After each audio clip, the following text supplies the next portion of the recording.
Merci beaucoup ou merci à tous, c'est ce que j'aurais pu simplement dire dans cette vidéo. J'ai voulu aller un petit peu plus loin, bien évidemment, et vous faire un petit cadeau en vous expliquant ce qui me lie de près ou de loin à Internet et tout ce qui gravite autour, et comment j'en suis arrivé là, et comment vous m'avez découvert, et comment tant de choses se sont passées depuis la création de la chaîne YouTube, mais aussi avant, et quels sont les projets futurs. Alors, je vous conseille de faire pause pendant un moment et d'attacher vos ceintures, parce qu'on va faire un petit historique de la vie de NoNoFlight sur les réseaux, depuis sa naissance jusqu'à maintenant. C'est parti. Tout commence au dernier millénaire. Non, là, ça va être trop long. On reprend. Tout commence avec Windows 95, une Sega Mega Drive et une PlayStation 1. C'est déjà beaucoup plus simple.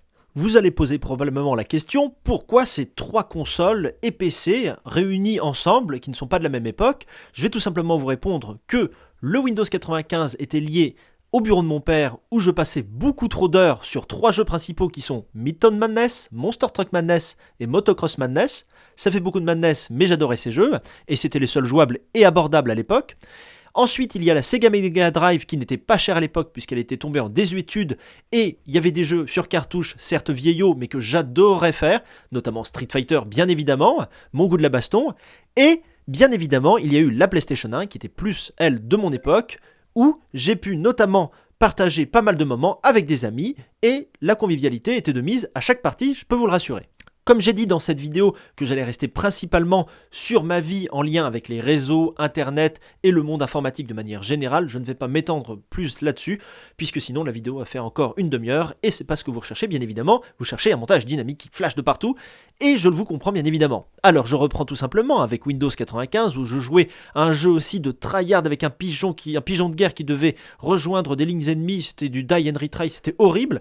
Bref, je me fais les dents sur ces quelques petits logiciels et quelques petits jeux. Je délaisse petit à petit la console, la Sega Mega Drive vieillissante mais me procure quand même du plaisir, et la PlayStation 1 bien évidemment est écrasée par la sortie monstrueuse de la PlayStation 2, donc je délaisse petit à petit tout simplement les consoles pour me lier d'amitié avec les PC, et c'est comme ça que naturellement je passe à Windows 98 et à Windows XP très rapidement, une évolution assez rapide malgré que j'ai mes petites études, puisqu'on est dans le circuit classique des études, je continue de jouer à quelques petits jeux bien évidemment, et je fais magnifiquement la découverte de Flight Simulator, et ce jeu est absolument une révélation. Il est jouable absolument partout, je peux y jouer d'ailleurs sur des PC portables, ça a le graphisme et le charme de l'époque tout naturellement, mais j'adore Flight Simulator, et ça me donne un énorme goût pour l'aviation. Et je décide tout simplement de prendre mon premier pseudonyme qui s'appelle Nono 7.6, en référence à quelques petits liens de région natale. Et donc du coup, je m'appelle pendant cette période d'environ une dizaine d'années avec ce pseudonyme. Certains m'auront connu d'ailleurs, et j'ai fait ma migration vers NoNoFlight, puisque tout naturellement, le jeu Flight Simulator m'a accompagné avec les différents avions que j'achetais en DLC. Déjà, il y avait déjà des packs additionnels. On allait avec mon père dans les différents lieux de vente pour aller acheter les différents jeux, et on prenait autant de plaisir l'un comme l'autre, je pense, à jouer à ces jeux vidéo, et du coup on a passé beaucoup d'heures, et peut-être même un petit peu trop là-dessus. Bien évidemment, dans tout ça, le modem 56K arrive, les connexions bridées et puis débridées par la suite. J'ai vécu un petit peu ça très jeune, mais je m'en rappelle quand même. Et donc du coup, après, viennent les premières parties en réseau, en multijoueur, avec des mods, des add-ons pour pouvoir jouer en ligne sur Flight Simulator toujours, et c'est vraiment le gros lien qui me lie à ça. Et je fais partie d'ailleurs de quelques événements à l'époque très anciens où il y avait déjà la tour de contrôle qui nous guidait avec différentes informations. C'était très sommaire, mais c'était vraiment très plaisant. Même si j'étais jeune, j'étais quand même conscient de ce que je faisais, et j'essayais d'être assez professionnel malgré mon âge de 10-15 ans à l'époque. J'essayais quand même d'être assez à fond là-dedans, et ça m'a donné un goût de la rigueur. J'étais correct à l'école, même assez bon, et donc du coup j'ai toujours eu envie de mieux faire et de bien faire, même si c'est un monde virtuel, et j'ai jamais vraiment été toxique à ce niveau-là, et ça m'a donné le goût de la rigueur et de bien réussir et de bien faire. Certains vont se dire, tu te lances des lauriers et c'est un peu exagéré ce que tu dis. Pas vraiment, parce que quand même avec le retour, je vais arrêter de m'écouter parler, mais je vais quand même dire quand même les termes, j'ai toujours essayé d'être au mieux et de découvrir un maximum. Évidemment, l'outil ordinateur m'a permis de m'instruire quand même, clairement, d'aller chercher. J'ai toujours été intéressé par plein de choses, que ce soit le monde agricole, que ce soit le monde de l'aéronautique, la science, les mathématiques, c'est plus mon domaine, mais j'allais chercher aussi quelques petites choses. Quand j'ai des lacunes quelque part, déjà je cherchais à l'époque, et ça m'a toujours tenu, même encore maintenant, la moindre chose, hop, la recherche facile, évidemment avec les smartphones, c'est beaucoup plus simple. Bref, je vais arrêter de parler, et je vais parler petit à petit de l'arrivée du monde en ligne, et notamment de la rencontre de différentes personnes qui m'ont permis de me méfier de certaines, et qui m'ont permis d'en accepter certains autres, et tout commence, où j'ai envie de dire, tout se développe vraiment beaucoup, avec ma rentrée, tout naturellement, puisque je viens du monde aéronautique, de ma rentrée dans la PAF virtuelle. Vous allez dire, qu'est-ce que c'est la PAF? C'est la patrouille aérienne française virtuelle, où je rentre en tant que Atos 8, donc solo 2, et là, je pense que j'ai perdu énormément de personnes, mais en gros, retenez que j'ai fait pendant une petite période partie de la patrouille aérienne française virtuelle, qui était un club à l'époque. Je pense que j'ai perdu la trace, mais je pense que je suis encore inscrit sur leur forum. Et donc, du coup, on a pu voler en ligne, et là, c'était magnifique. 8 appareils qui pouvaient voler de concert ensemble et faire des démonstrations, rien que sur un jeu. C'était magnifique. Donc ça, c'est vraiment mes premières expériences virtuelles en ligne. Et donc, du coup, j'étais absolument époustouflé pour un petit jeune de 15-18 ans de pouvoir faire ça. C'était vraiment incroyable pour moi, et donc du coup j'ai mis pas mal de cœur, tout en suivant mes études à côté, puisque je voulais quand même suivre à ce niveau-là. Après s'ensuit ma période un petit peu, je dirais, random, où là je fais un petit peu n'importe quoi, et je me fais un compte Steam, un compte avec le Nono 7.6, mais voyant et ayant fait quelques petites erreurs, en rencontrant des gens pas très sérieux, en rencontrant des personnes pas très nettes, on va dire. Le harcèlement, ça existe depuis longtemps, hein, ça existe partout, dans la vie réelle, dans la vie virtuelle. Et donc du coup, je décide de créer un deuxième compte, et ce compte, tout naturellement, s'appelle NonoFlight. Je n'ai pas changé quasiment depuis 15 ans presque maintenant, et donc ce compte me suit désormais sur beaucoup de réseaux, et c'est là que ça va se créer. Là, je rentre, et je vais vous passer évidemment toutes les expériences, je rentre en maturité, les premières expériences dans la vraie vie, bien évidemment, et donc du coup, dans la vie virtuelle également. Je fais du coup mes comptes Steam et les autres différents réseaux. Epic Games bien évidemment n'existait pas. Il y avait les Ubisoft Launcher. Il y avait pour les anciens d'autres comptes qui ont d'ailleurs disparu depuis. Et donc du coup je me mets sur un jeu à fond, Garry's Mod. Alors avec tous les mods qui existent, je me fais plaisir et je deviens même modérateur sur les serveurs marseillais. Je ne sais plus du tout si ça existe. Les serveurs Murder, du Death Run, plein de mods. Et donc du coup je deviens modérateur comme ça, tout naturellement. C'est ma première prise entre guillemets ma première prise de pouvoir et de décision, que je respecte les joueurs. Évidemment j'en contre tout un tas d'énergumènes et des gens tout aussi sympathiques. Et je commence à créer des petites amitiés et on se rencontre petit à petit sur différents jeux. Après ça, je grandis, je passe énormément de détails, il y a des fâcheries, il y a des gens sympathiques à chaque fois, c'est toujours comme dans la vraie vie à ce niveau-là. On fait attention évidemment aux mauvaises rencontres, et puis tout naturellement, je joue à de plus en plus de jeux, et en jouant à tous ces jeux, il y a plus en plus de jeux en coop, avec du 5v5, du 4v4, et un jeu notamment qui marque tout naturellement mon attention, c'est Rainbow Six Siege. J'en ai passé évidemment beaucoup d'autres jeux, entre guillemets. Rainbow Six Siege est un lieu où je dis un lieu, plus qu'un jeu, où je vais rencontrer des grosses amitiés avec qui j'ai encore maintenant, avec des joueurs réels avec qui je joue. Il y a ça, et il y a aussi Call of Duty.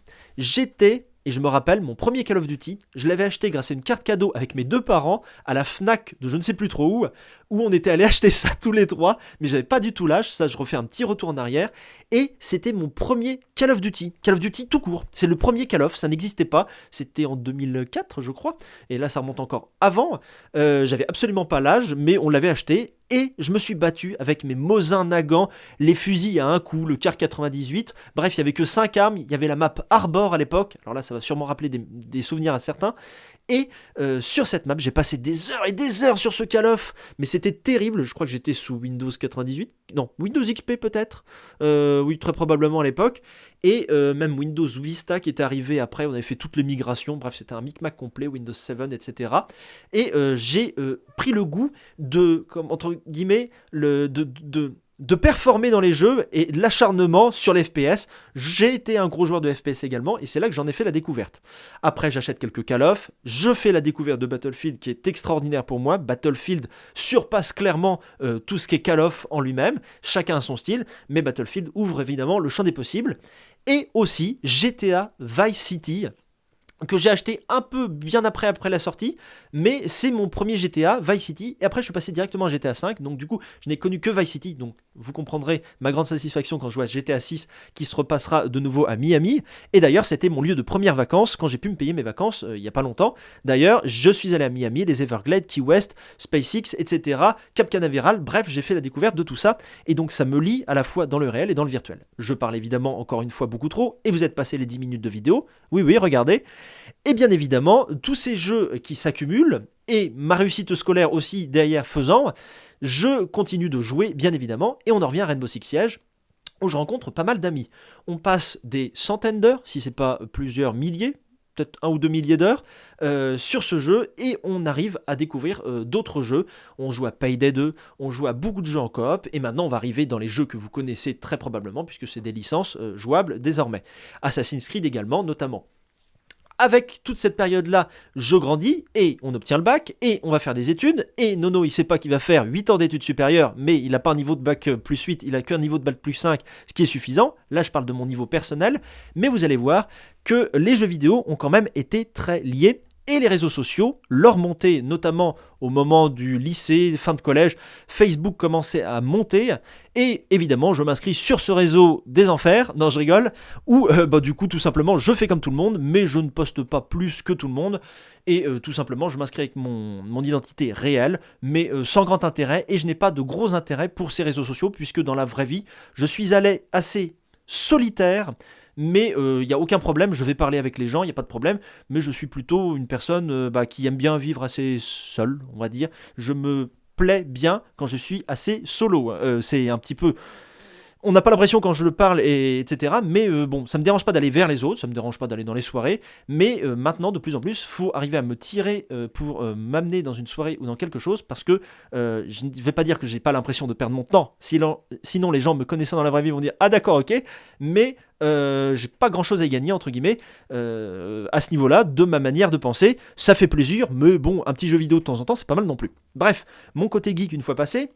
Je fais mes études, et arrivé en classe préparatoire aux grandes écoles, Mathsup, Mathsp, je décide de commenter une vidéo, et je vois qu'il faut s'inscrire sur un site qui s'appelle à l'époque YouTube, et c'est donc, la date apparaît, le 1er avril 2013, que je m'inscris sur YouTube, avec mon pseudonyme NoNoFlight tout simplement, pour aller commenter des vidéos, mettre des j'aime ou des j'aime pas sur ce qui m'attire aussi, ce qui ne m'attire pas. Et donc du coup, ce 1er avril, ça n'était pas une blague, je crée bien ma chaîne, vous pouvez aller voir d'ailleurs actuellement dans mon onglet en cliquant dans la petite description, c'est bien toujours cette chaîne que j'utilise, je ne fais pas de dinguerie avec mes chaînes comme j'avais dit, je suis assez sérieux, donc du coup tous les comptes que j'ai sont quasiment créés d'une fois et n'ont pas été recréés parce que je n'ai pas besoin de déverser ma haine sur internet, je suis plutôt dans l'idée de mettre un pouce bleu pour supporter plutôt que de démonter. Je pense notamment aux avis Google qui mettent 1 étoile, je préfère mettre 5 étoiles et ne rien mettre quand ça se passe mal. Chacun a sa vision de la chose. Et donc du coup, cette chaîne YouTube pendant très longtemps, je suis un simple spectateur, comme beaucoup d'entre vous évidemment, il faut bien qu'il y ait des spectateurs et des créateurs, c'est toujours été, et on peut être les deux, et c'est là que je m'en rends compte. Facebook, je m'en sers pas vraiment, Snapchat arrive, d'autres réseaux arrivent, ça me botte pas vraiment, je désinstalle le Snapchat, je m'en sers un petit peu avec mes amis pendant les différents cours supérieurs, ça permet de partager des informations, Messenger également arrive sur le marché, ça permet de maintenir les contacts avec membres de la famille, avec les amis, etc. Mais sans plus, et mes études étant assez pressantes, je n'ai pas vraiment le temps de m'atteler à tout ça. On est déjà bientôt à 14 minutes de vidéo et je vais donc faire assez court, mais cette vidéo-là est pour vous dire merci du coup. Je commence à jouer et à m'intéresser à la simulation, je continue bien évidemment Flight Simulator et beaucoup d'autres jeux, j'ai plus actuellement de, 800 jeux auxquels j'ai tous joué, des achats ou des jeux offerts dans différentes promotions, bref, et je commence à m'intéresser un petit peu à la simulation. Alors quelqu'un me donne un volant qui marchait à peine, c'était un vieux volant, et après je passe à un autre volant avec un adaptateur, et je remercie bien évidemment Luigi, qui est modérateur maintenant de la chaîne YouTube et de la chaîne Twitch, qui m'offre un volant un peu plus performant et qui me dit bah tiens vas-y on se voit, y a pas de problème, je te donne ce volant. Et c'est à ce moment-là que je jouais déjà un petit peu aux jeux F1, aux jeux de simulation auto, plutôt arcade à l'époque, et il me dit bah tiens vas-y essaye, et là je prends goût un petit peu, je dis mince j'avais déjà les joysticks, donc les HOTAS pour la simulation aérienne, mais avec le volant je me dis waouh j'aime bien aussi le pilotage, la précision qu'il faut, et notamment les jeux F1. Je ne savais pas dans quoi j'allais tomber, puisque je me mets à chercher d'aller plus vite, je me mets à chercher des réglages. Donc à l'époque, on est en 2016, 2017, 2018. Mes études vont commencer à se terminer, je termine mes études en 2019, et donc je décide tout simplement de faire quelques vidéos à visage découvert, mais vous ne les voyez plus maintenant. Si vous allez dans les plus anciennes, vous ne les verrez plus. Et je fais des vidéos sur différents jeux, avec un certain Mister Dentro, qui a été très important pour moi, une personne rencontrée en classe préparatoire. Et on fait des vidéos dans notre coin, on fait des vidéos de Battlefield, une chaîne qui s'appelle Exalis, que j'ai quittée suite à un énorme clash avec une personne à l'intérieur, c'est très dommageable. Et là je me rends compte que finalement en solo je peux faire quand même beaucoup de choses. Je vous avais dit que j'étais un petit peu solitaire et que ça me plaisait cette vie-là. Eh bien, tout simplement, j'ai décidé sur ma chaîne NoNoFlight de publier des vidéos d'aide sur différents jeux, en lien un peu avec Dentro qui était très présent et qui est toujours présent aussi dans ma vie, on nous joue souvent ensemble. Et malgré qu'on ait grandi, on a gardé un petit peu ce goût-là. Je crée ma première vidéo, ça marche normal, que les amis, une trentaine. Pendant 3 ans environ, on fait des blagues plutôt, quelques vidéos tuto Battlefield, quelques vidéos sur d'autres jeux, Arma notamment. On a fait beaucoup de jeux de simulation, ça m'a toujours intéressé, le côté simulation. Et après, on se met d'accord pour créer notre chaîne commune, ça c'est la chose. Et moi, je fais un petit peu mon parcours du côté NoNoFlight. D'un seul coup, la F1 reprend le dessus, et je me dis, tiens, je vais chercher des réglages. Et là, en 2018-2019, il y en avait très très peu. Ou alors c'était des anglais, des anglophones. Je parle anglais un petit peu, je parle un petit peu espagnol. J'arrive à comprendre, mais bon, maintenant on arrive à comprendre absolument tout. Mais à l'époque, c'était pas si évident. Donc je me dis, tiens, je trouve pas, mais je vais essayer de performer, je vais voir ce qui marche. Et je dis, tiens, pourquoi j'en parlerai pas? Et donc je crois que ça démarre sur F1 2018 ou F1 2019 même, où je fais un ou deux réglages, c'est tout, parce que le jeu était déjà en fin de vie. Et je crois que d'ailleurs, le F1 2020 et 2021 étaient déjà sortis. Et je me dis, tiens, je vais faire des aides. Et là, 300 vues, je crois, à peu près. Je me dis, waouh, le buzz, parce que il faut bien comprendre, même à cette époque-là, ces réseaux-là tournent énormément, il n'y a pas de problème. Et je me dis, 300 vues, mais c'est des gens que je connais pas et tout. Et là, ça commence à tirer l'attention. Et je me dis, tiens, je vais faire une vidéo sur les aides, paramétrer un volant. Et puis petit à petit, je dis je vais aider un petit peu les gens. Moi, ça me permettait de confirmer ou d'avoir un retour, notamment dans les commentaires de pas mal de personnes. Une vingtaine de commentaires à l'époque, c'est énorme. Enfin, moi, l'effet de faire plus de 100 vues et plus de 10 commentaires, c'était absolument énorme. Et les personnes aiment ce que je fais. Ils me disent, oh, tu m'as aidé pour ça, etc. Et là, je me dis, mais attends, du coup, il y a quelque chose à jouer, mais je dis, moi, c'est bien. Enfin, on peut partager. Évidemment, je fais ça sur un temps libre. Donc, du coup, je veux pas en faire un métier. J'ai un métier à côté, même encore actuellement. Même si ça a monté, j'ai pas envie de faire un métier. Et donc du coup, je pars petit à petit dans cette chose d'expliquer, ça marche, ça fonctionne. Alors il y a des 300 vues, des 500 vues, ça redescend à 60 vues quand je teste quelque chose qui ne marche pas. Un réglage de rétroviseur sur F1, ça marche à 1000 vues. Je dis, what the fuck? Je dis, qu'est-ce qui se passe? Et je me rends compte qu'on est beaucoup de personnes perdues, entre guillemets. Et même mes vidéos, après, se mettent à être partagées, alors volées, entre guillemets, sur des forums. Bon, du coup, après, j'ai la paternité, donc il n'y a pas de problème. Et je comprends pas vraiment ce qui se passe. Je suis un random, complètement. Je suis une personne lambda qui ne connaît rien absolument au monde des jeux, de la vidéo, etc., et des droits d'auteur. Et petit à petit, ça monte, 30 abonnés, je crois on était 38 avec les amis et puis les gens qui me connaissaient. Après on monte à 50, 60, 70, ça monte, mais longtemps. Là je vous dis, c'est sur une période d'environ 2-3 ans, encore en plus, où jusqu'en 2021, ça monte petit à petit. Et d'un seul coup, j'arrive comme ça à 500 abonnés. Je me dis, what? Qu'est-ce qui se passe? Et je publiais pas très régulièrement. J'essayais d'être clair et précis avec les micros, les casques que j'avais. Alors, il y a un tel qui me donne un pied de micro, papa qui me donne un vieux pied de micro de caméra. Du coup, je l'utilise, etc. Puis j'aime bien bidouiller. C'est un temps libre, une petite passion qui se déverrouille. Et j'adore le montage vidéo, donc ça pose pas trop de problèmes. Je suis pas très fort en miniature, mais en montage vidéo, ça va. Et donc, du coup, petit à petit, ça monte. Et on en arrive petit à petit à l'actualité, à la date à laquelle vous regardez cette vidéo, la date de sortie de cette vidéo, où on se retrouve à 3600, je crois, bientôt 3700 même, sur YouTube, où la fibre optique est arrivée, où j'ai fait des live Twitch où ça marche, où on a un Discord où on est presque une centaine, où on communique notre passion de la F1, et du coup, je me retrouve connu que pour la F1. Mais comme vous l'avez entendu dans les 15 premières minutes, ça a peut-être été saoulant, et félicitations à vous si vous arrivez quasiment à ces 20 minutes, où je me retrouve connu pour la F1, mais j'ai envie de jouer à d'autres jeux. Et c'est là tout le paradoxe. J'arrive sur quelque chose qui rapporte très très peu d'argent, c'est quelques, allez, on va dire 10 à 30 centimes par jour de revenus, sur vous avez vu je sais pas combien d'années de passion tout simplement, Et on se fait contacter par différentes personnes. Une personne qui veut vous faire une bannière gratuitement. Des personnes très malhonnêtes aussi, avec des entreprises qui veulent vous faire vendre des choses, alors que je suis absolument tout petit et mon désir n'a jamais été d'être connu ou de représenter quelque chose, quoi que ce soit. Et là, je rentre dans un petit paradoxe où j'aime bien faire et j'adore partager et je veux que ça reste comme ça. Parce que j'ai un métier où je suis épanoui, où ça me donne suffisamment d'argent, il n'y a pas de problème. J'arrive à avoir du temps libre, j'arrive à avoir un rythme. J'ai une vie personnelle très très bien remplie. Je peux zapper, par exemple, du jour au lendemain, tout le côté virtuel, ça ne me dérangerait absolument pas. Je garderai quand même un œil averti dessus, mais ça ne me dérangerait pas. Attention, là je fais peur à quelques personnes, mais je compte continuer. Mais je rentre dans quelque chose où je vais vous dire les dernières annonces, et là c'est pour vous remercier d'avoir été jusqu'au bout des plus de 20 minutes de vidéo. Actuellement, je suis dans l'état actuel où on est 3600 sur YouTube, vous êtes 3600 du coup, enfin nous sommes ensemble 3600, je produis des vidéos de F1, j'arrive sur Twitch, je vois que ça marche, Twitch me propose une monétisation, l'affiliation, etc. C'est très bien aussi, il n'y a pas de problème.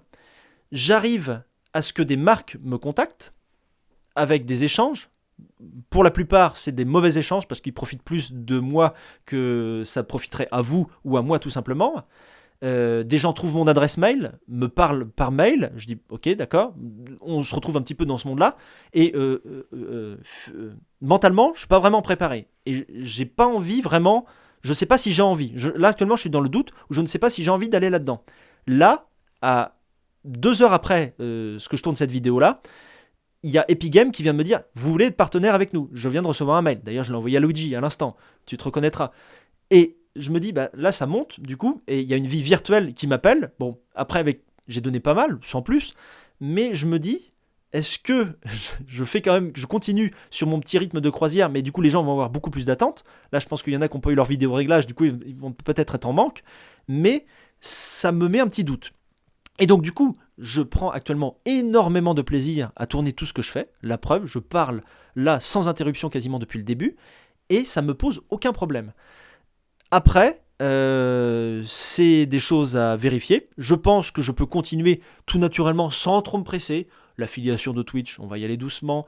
Epic Games, on va y aller doucement. J'ai pas envie non plus de profiter et de vous vendre des choses et pour le moment on n'en est pas là, mais je pense que ça peut arriver beaucoup plus vite que ce qu'on croit. Légalement je suis en règle, il n'y a pas de problème, j'ai toujours rempli les codes, etc. L'affiliation, les chartes à remplir, etc. J'ai tout lu, on est complètement lié aux plateformes, ça je ne vais pas revenir dessus, 50-50, 70-30, etc. Maintenant j'ai vu les choses, mais comme moi ce n'est pas un but en soi, c'est qu'une passion, donc j'adore faire ça, mais du coup il y a tout ce qui gravite autour, dont vous, qui sont assez importants. Donc je ne sais pas où aller actuellement, mais tout ce que je peux vous dire, c'est simplement merci d'être en arrivé là, parce que d'une personne totalement inconnue, qui n'est pas vraiment tournée vers les autres, je vous l'avais dit, je me plais bien quand je suis un peu solo, il n'y a pas de problème, j'aime bien parler aux gens, mais c'est pas mon délire de faire des grands discours. En société, j'aime bien parler, il n'y a pas de problème, je suis à l'aise avec tout le monde. J'aime bien m'intéresser à tout ce qui est géopolitique notamment, ça pourrait être un gros point, mais je n'en parlerai jamais de manière publique. Mais j'adore tout ce qui est historique, géographique, la géopolitique actuelle, j'adore savoir comment le monde tourne. Pas très bien malheureusement, mais ça pourrait être mieux, mais justement, c'est pour ça que j'adore. Mais du coup, je suis limité à F1. Donc du coup, je vais ouvrir un petit peu plus mes chakras pour la blague, mais je vais ouvrir un petit peu plus à différents jeux. Il y a des développeurs indépendants qui m'offrent des jeux. Je vous ai jamais vraiment entendu parler sur ma chaîne, mais je pense qu'il y aura des vidéos comme ça qui vont sortir random.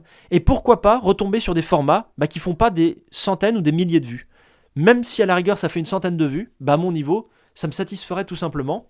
Et je pense que je vais peut-être retourner là-dedans. Voilà. C'est une conclusion que je n'avais pas prévue et je voulais voir comment j'allais arriver au bout de ces 25 minutes bientôt, comment j'allais arriver à en parler. Et puis tout simplement, cette vidéo-là peut s'intituler Merci pour cette année et merci pour tous les moments depuis le début, pour ceux qui me suivent depuis le début et tous ceux qui m'ont rejoint, tous ceux qui me rejoindront tout simplement dans cette période et dans tous ces réseaux sociaux. J'ai un Instagram, j'ai un Twitch, j'ai un YouTube et j'ai un Discord, bien évidemment, avec des gens très sympathiques. Et puis je suis bien comme ça. Est-ce que j'irai plus loin? Je ne sais pas. Mais tranquille, tranquille. Voilà, on continue sur la lancée et puis tranquillement. Voilà, merci de m'avoir suivi. C'était Nonoflight. Bonne année du coup, puisque cette vidéo-là tombe à une fin d'année. Et puis si vous me regardez dans plusieurs années, bah, on s'appellera à peu près où on est et on verra où on sera dans le futur. Merci à tous, c'était Nonoflight.